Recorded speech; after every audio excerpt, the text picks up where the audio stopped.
Okay, so now I have to change the ownership and the group in the ownership for my tutor application.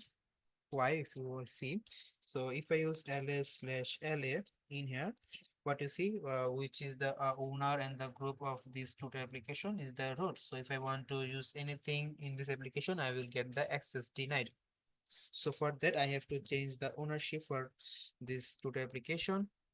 For that, the command is sudo chown, then -r, then the group owner name and the group name and the file and the folder name.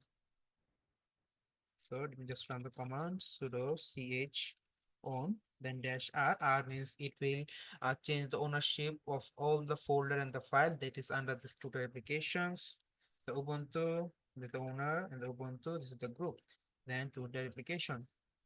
So if I use the LSL in here, see it has been changed to this. Then if I go to the tutor application, else ls/la again. See, all of them is also changed to the Ubuntu group and Ubuntu users.